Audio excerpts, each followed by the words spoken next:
My name is Milton Zuniga. I am a mortgage advisor, loan officer with Alcova Mortgage, and I serve anyone and everyone trying to buy or refinance their home. Um, so I mean, pretty much everywhere. So yeah. Awesome. Now, take me back. What kind of drew you to the world of real estate? Give me like a quick overview of your journey from the start. Yeah, no, sure. So I mean, I've kind of had a few odd jobs here and there. Out of high school, I was kind of a mechanic, and then I kind of got into fitness. Then I got into the medical field for a little bit, and then I kind of got to a crossroads where it's like, okay, either I was going to go back to school to try to be like a nurse practitioner or physician's assistant or something. Started looking at that, the cost of that, the time for that, and then a really good friend of mine actually. Sam Mangrio, he was with Avery Hess at the time. They just got bought out by Corcoran McInerney, if I'm not mistaken. Yeah, and then I was like, he's like, well, have you ever thought about, maybe doing like real estate? And I was like, that's not a bad idea. Maybe, I saw he's, making good money, and so so then I signed up for the classes, and I thought I was going to be a real estate agent, and my cousin's wife, who is a processor for a mortgage company, actually, that I first started off with. She's like, I know you're good with numbers, you're good with people. There's a guy here that reminds me of you. She's like, have you ever considered being a loan officer? I was like, I have no idea what that is. And she was like, I mean, I think you'd be good for it. So then I met the guy, I met the team, and got my license. And then I just, I don't know, kind of fell into it. Yeah. Yeah. That's so cool. It's all right. It's okay. It was kind of boring, I was Yeah. like, how do I make more money without having to dedicate the next 5 years of my life to school? And then, Yeah. it just, I don't know. I got very, very lucky, very fortunate. It ended up Yeah. syncing up with, I think, my personality, how I am, and so it's been good.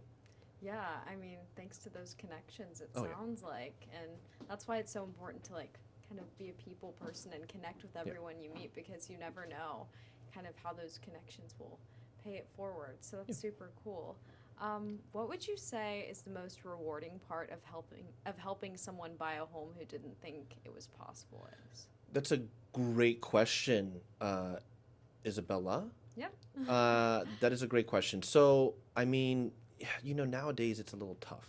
And what I mean by that is, you get, out of 10 clients that I get, there's like maybe 3 of them that are really grateful for all the work that you're doing. A lot of clients, and it just comes with the industry. I think they've become more savvy. There's more information out there. And it's almost not a sense of entitlement, but you get some clients that maybe make the business a little tougher to work in, but not to make a golf reference because I'm terrible at it and it's super cheesy, but it's like that one client, that one time you hit a really good ball, it's like, it gets me to go back to the course or whatever. But you get that one client that forever grateful for the opportunity that you've been able to present to them and for their families. And I deal a lot with people in the Latin community, in the African-American community. So, it's seeing the benefits of home ownership within those communities for me is huge. I've seen how much it's benefited my life, and to be able to, I guess, essentially pay it forward. It's great. It's great. It's awesome to see. Yeah, I love that pay it forward sentiment. That's one of my favorite things with really any line of work, is when people are able to pay it forward, because that's helped me in my life. It's helped, all of us. So yeah, it's beautiful. How does your problem-solving mindset set your mortgage process apart from others in the industry? I think I like the challenge of problems. When I first started off, a lot of realtors, and I think most loan officers, when they start off in this industry, realtors, they're not going to pay you any mind. They're not, okay, well, let's see what this kid can do. So usually what they do is they'll give you really tough files. I know I have a client that is going to be really challenging to work with. I've never worked with Milton before. He's been calling me every 2 weeks or whatever the case. Let's see what he can do, right? So I think that one of the more attractive pieces for me was, especially in the beginning, and again, being half Latino, being able to speak Spanish fluently, a lot of these realtors were giving me clients that may have been a little more challenging to work with. So going through the problem-solving issues for whatever particular program or guidelines, for me was attractive. I like being able to solve problems. I like numbers, and really it makes it a little more exciting to go through the day to day when it's a new challenge that's coming up. I think if it was the same every day, mundane, I'd probably would have left a long time ago. Yeah, absolutely. Yeah. I'm the same way, so I get it. It definitely sets you apart, I feel. What advice do you often give first-time homebuyers that surprises them the most? Don't buy a house. Always. That's a hot take. Always tell them, don't buy a house. Don't do it. And I say it in I think more in a playful way of like, if you're not ready, then don't feel pressured to do it. If you have the capacity, if you have the finances to do it, 100%, absolutely, you should. Especially in this area. I can't really, here in the greater metropolitan area in D.C., Maryland, Virginia, I can't speak too much on other parts of the country. But here where we live, it's I think it's a great investment. Real estate is always thriving here. Here in Loudoun County alone, I think, if I'm not mistaken, it's literally the most expensive county in America. It is. Yeah. And then the other two within the top 5 are within a 10-mile radius of here.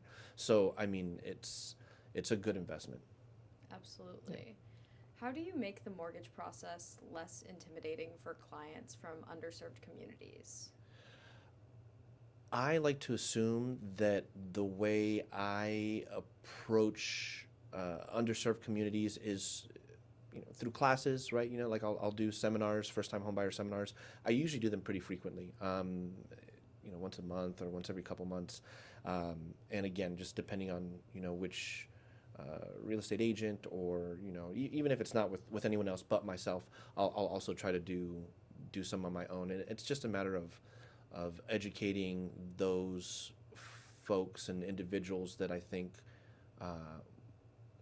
don't understand the process. It's a complicated process, right? But if one way that I try to make it more simple is giving them the resources to find out more information. Hey, there are grants available. There's down payment assistance programs. There's really cool things with the county here that I just did within the last couple months. There's a lot of sponsors that will donate extra money to lowering your interest rate or again, down payment assistance or grants and any of that stuff. And I think just putting that information in front of those people that wouldn't have otherwise makes it a little bit more attainable of a goal or a dream of theirs. We're like, oh, okay, well, I didn't know that existed, because who else is going to tell them? And it gives them a pathway to achieving Absolutely. That goal. And I think, correct me if I'm wrong, but I feel like a lot of realtors may be a little bit more transactional and don't take that time to really put forward a pathway.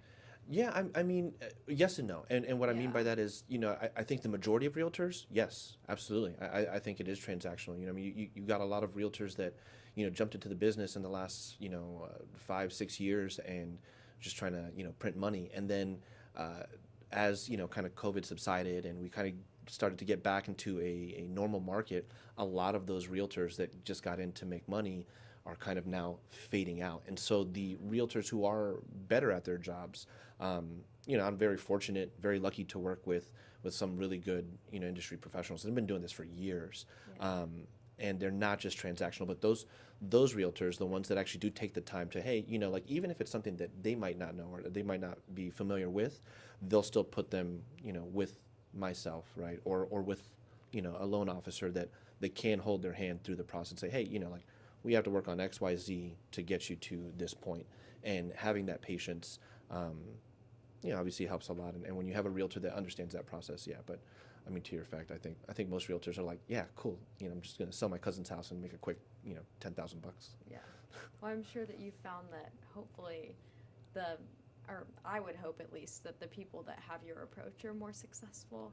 Yeah, absolutely. No, absolutely. You can see it, right? Like these realtors that have been doing this for 20 years, they're doing something right. Exactly, yeah. But yeah. Cool. What's one success story that gives you goosebumps, if you have one? A success story? Like with a client? Yes, with a client. Oh man, dude. Or with yourself. So many. With myself? It's up to you. I made it. Yeah, I made it. Call my mom. Tell her I made it. All right, we'll call her up. Just kidding. Don't do that. She's really inappropriate.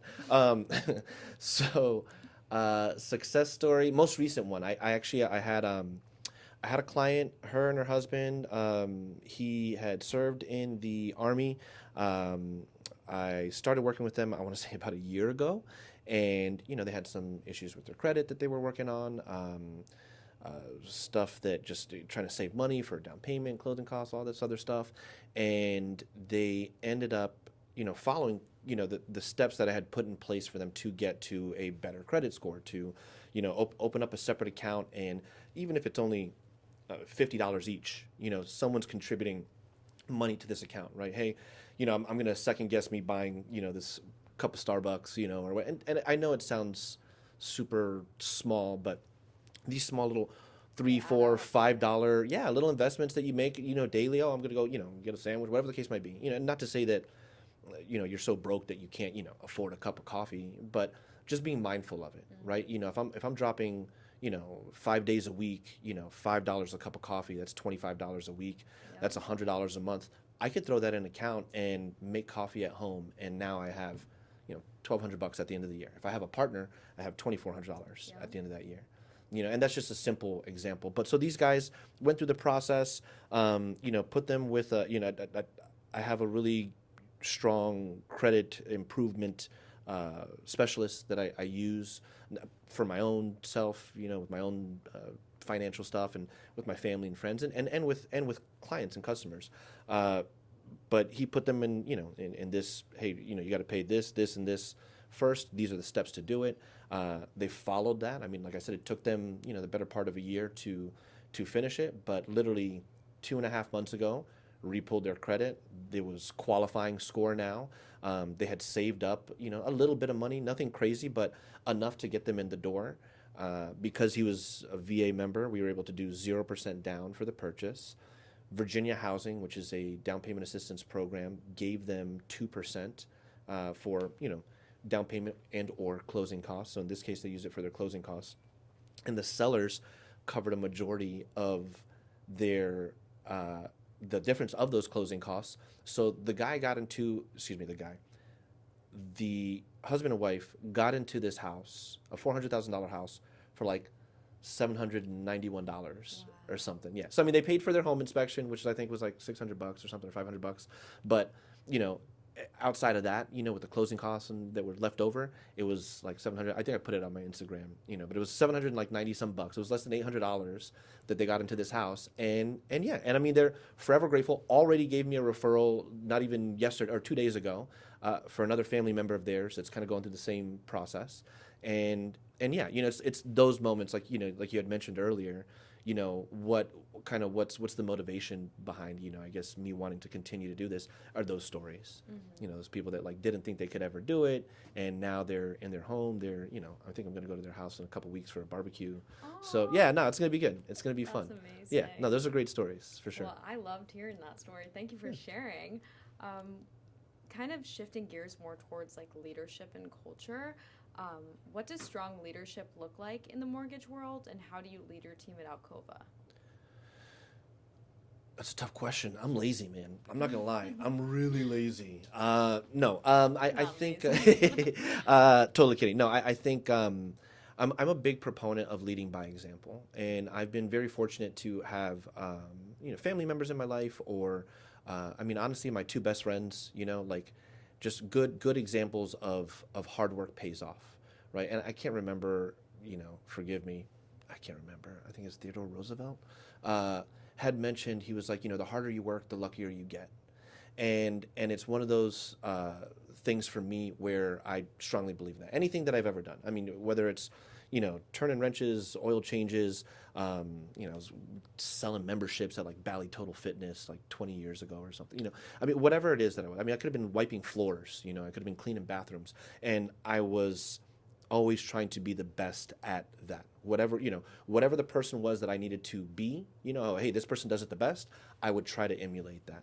And I think that for me, for my personality and specifically this industry, I think I've been very fortunate in that regard to want to show up every day, to want to make sure that I am doing the best that I can, because it's, it is a big process. It's an expensive purchase. I mean, it's a big part of your life. If you're able to do it, it's huge, but it's also life-changing, right? So wanting to be the person to show up and create those life-changing moments for people, I think that you need to, take some accountability, some responsibility, and can't be too lazy. So, Not lazy. yeah, but yeah, no, I mean, I try to, I try to keep my mind sharp, try to stay active, try to stay, physically in good shape, try to, eat well, I guess, but Yeah. all that kind of comes to, how you should be leading by example, right? Exactly. Yeah. And all those things like, eating healthy and taking care of yourself, those all contribute to how you perform Yeah. in your day to day. So I think it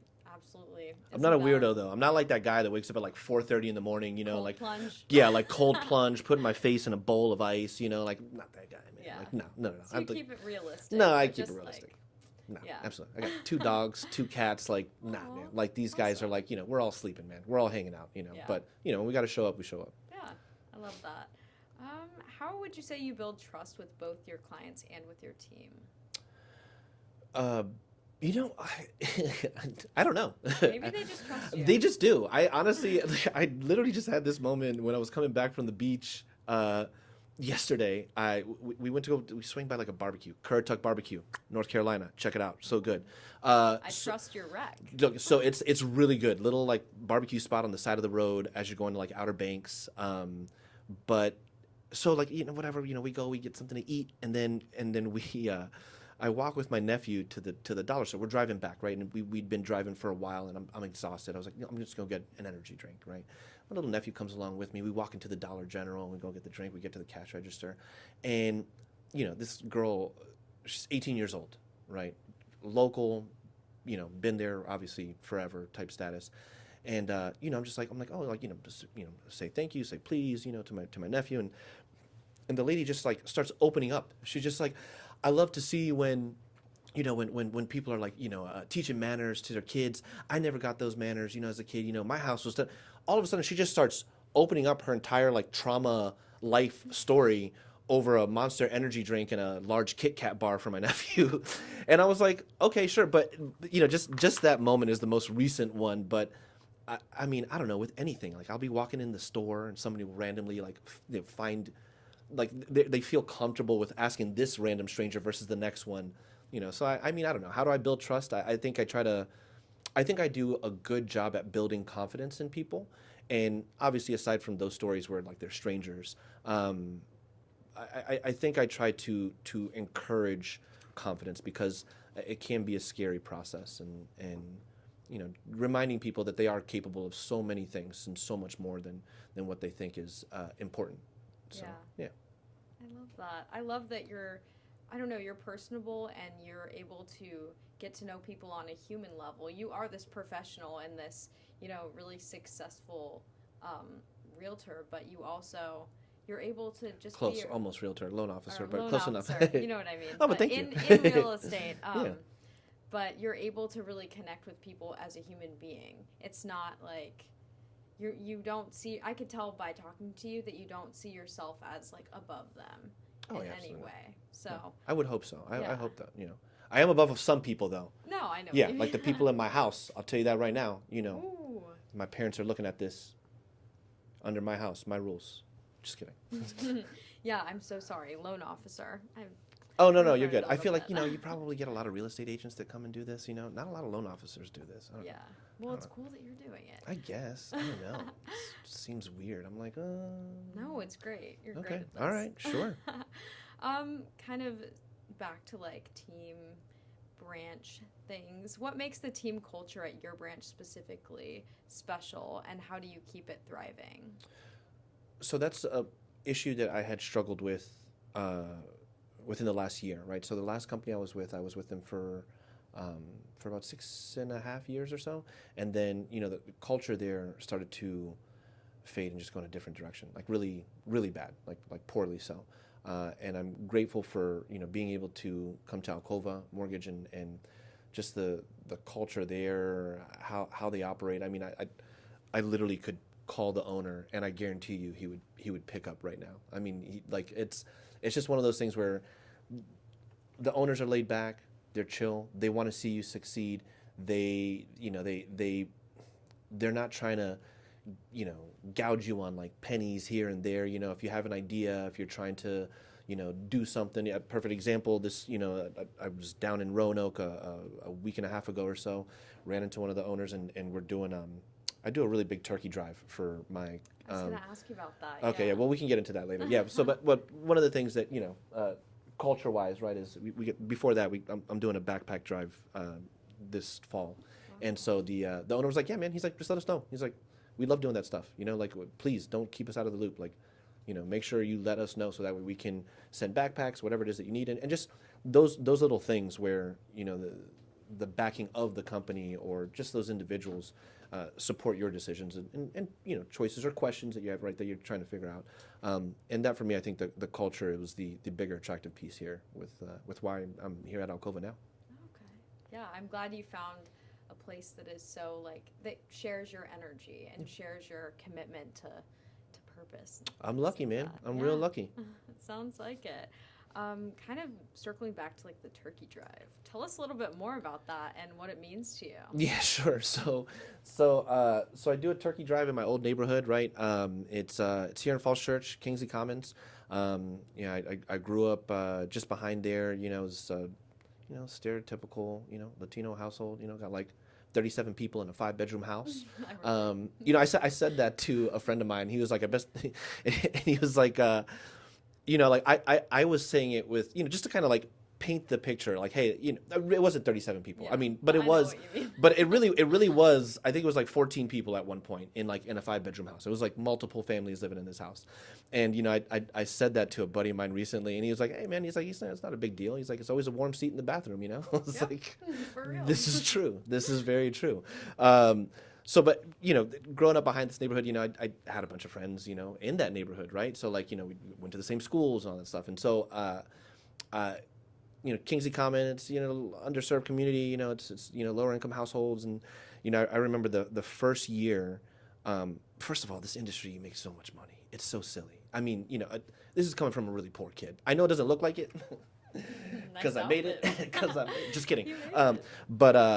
But no, it's there's a lot of money in this industry, and I think it's so easy to just give a little bit of it back. And so one of the first years, literally the first year that I made like some like ridiculous money. I mean, like, and by ridiculous, I mean, I had been making like 30-40 grand a year or something like that. And like this year, I think I maybe made like 75 or something, or 80, which is a big jump, right? That's literally doubling your income that you're used to. Yeah.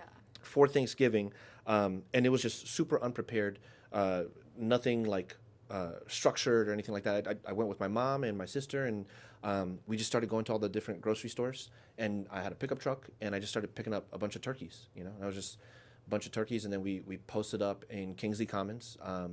There's a little park there, and I just had my mom and my sister go and knock on the doors and just say, hey, if you guys want some free birds, they're handing them out down the street. Just go up and pick one. So. I think I only was able to buy like, I don't know, like 40 birds or 50 birds or something like that. It was like 40 or 50 turkeys. And then, they went so fast. I mean, like it was, I kid you not, it was like less than like 10 minutes, it was like 10 or 15 minutes. So as I see these like people coming up, like, it was like, it looked like something out of The Walking Dead. There's just hundreds of people. Not hundreds, but it was a bunch of people walking up. So that, I gave my mom my debit card at the time, or whatever, credit card or whatever, and I was like, hey, just go buy like a bunch of $20 gift cards, as many as we can get, like $1,000 worth of it, again, like it's whatever. And so went to the grocery store real quick, right across the street, something that was local that they could walk to, right? Not I'm not going to get them $20 gift certificate to the Whole Foods, a mile and a half down the street, so they can get like one bottle of water, what's that fancy grocery store? Erewhon. Yes. You know what I mean? Like, that's not that type of situation, this is, we're going to go to Safeway, we're going to, So, but, she went, she got the gift cards, came back, and, there was still a line of people. And, excuse me, and I think the bigger concerning piece there was quite a few things. One, I saw some people there that were in line that, I'd gone to school with these guys, like, 15 years ago or 18 years ago or something like that. It's like, damn, like you're still living here, man. Like you're not getting out of the rat race, like it's tough to see. It's tough to see. Two, you see, it's the middle of winter, right? We're Northern Virginia, Thanksgiving. It's it's freezing outside, Yeah. and there's women waiting in line with like their babies in their hands, and some of these babies don't even have socks on, and it's it's just like what is the thought process here? Like what's how challenging is this? And so you're there and you feel good because you're handing out these turkeys, and then now I'm like, okay, running out of that, now I'm handing out gift cards to the grocery store, and it was just motivation for doing that again the following year. And then the following year was more structured. We got more people involved. The year after that, I met this journalist from Univision, and she hooked me up with a couple other sponsors to help out. I met a really, really great guy, this guy Fito. He owns Inca Social and a couple other restaurants, but kind of similar I don't know, similar personalities, similar wanting to give back to the community. So I've been doing it with him for like the last, I don't know, like 4 years now. And I mean, it went from, like those 40 or 50 birds to like, I think maybe like 150 the next year to like 300. This past year, I think we handed out over 650 meal packages. So not just the birds. And I say birds because we do turkeys and we do chickens as well. Okay. So like, the Latino community, maybe they don't want to do a turkey, Yeah. would rather just get a fat chicken. Yep. So now we do both, but it's meal packages. It's got like, beans and corn and, Awesome. stuffing, and it's great, man. Honestly, it's like, Cool. yeah, it is. It's pretty cool. It's rewarding, but also it's like, it just kind of reminds you, like, and it's not just Thanksgiving, right? Like, which is why I was trying to, we're going to do like, back to school, backpacks. We do a toy drive. Last year was the first year that we did it, or our second year, I should say, that we did it with this other lady, and I think this year we're going to try to, same thing, just kind of expand on that. So, Yeah. but yeah, always trying to find a way to give back to the community. Like I mentioned earlier, just, lead by example, right? So I think You that certainly do. try to, got to, right? So it's Yeah. like, I think if someone from my school or someone from my neighborhood sees me doing it, it's like, okay, well, well, then maybe I can do it. And now it's been great. As soon as I start posting, hey, we're doing the turkey drive this year again, I'll get a bunch of friends from my old neighborhood, people that I used to go to school with. Hey, Milton, how can I help? How can I donate? And yeah, I don't know. It's great. I don't mean to take so much time on it, but it's awesome, you're man. all It's good. great. I love It's great. hearing about it. It's great. It's Sounds great. it's a good thing, So Yeah. yeah, I'll look forward to seeing the Instagram posts about it. absolutely. All right, kind of one of my last few questions. How has your love for travel shaped your perspective on life and work? I was curious about that. So yeah, I mean, I've been lucky, right? My father's from Costa Rica. My mother's from Czech Republic. I've been to both countries. I frequent Costa Rica more just because it's close by. I can speak the language. More familiar with it. We still have a lot of family there. Almost all of my mom's family is still in Czech Republic. Trying to plan a trip. Hopefully this fall it'll be my second time that I've been back in, I don't know, like 20 years or something. Wow. So a lot of my cousins are older. They got kids and families of their own, and so but I want to be able to go out there and see that. But my mom, she worked for United Airlines for a little bit. So Okay. when she did, we were able to kind of like travel a little bit more and like check out some other places. And being from such a, I mean, like both cultures are so wildly different, right? So my mom's parents were here, so we'd go and we'd visit my mom's parents on the weekends. They lived over here in Silver Spring, Maryland. My dad's family, they all live with us in that house of 16, 17 people, right? So like, I mean, my grandma, my mom, my father's mom, some of his brothers, nephews. I mean, we all live in the house. So I got a little bit more exposed to that side of the family, but culturally being able to travel and check out spots and other places, I think it just makes you a little bit more sympathetic, or I don't know if that's the right word to use, but just being able to identify other people's cultures, religions, whatever it is that they do, and not be so easily offended. Yeah, you can relate to everyone, and yeah. you can understand kind of the different walks of life that different Yeah. people have been down. So I've been like that like all my life. It's really fun, and I Very think it's because open, just very open. I remember I think you might find this in the archives, but I went to Lake Braddock High School here in Burke for the first 2 years, and then I ended up graduating from Falls Church High School. But the first 2 years that I was at Lake Braddock High School,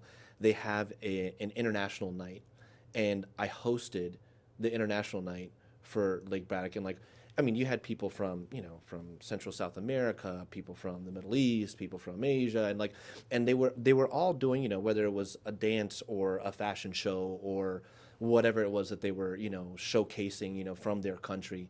And it was just, I don't know, it was super easy to do it. I mean, I was silly. I may have been a little racist at the time, but like all with good intention. But it was fun to like bounce around in all these cultures and say, I was always like that in high school. I was always, never really had like a core group. I was always kind of like a floater, if you will, and I always bounced around to, different groups, different ethnicities, and it's just, I was that guy. Well, in my humble opinion, I think the best people are like that because I'm one of those as well. Yeah, so. yeah.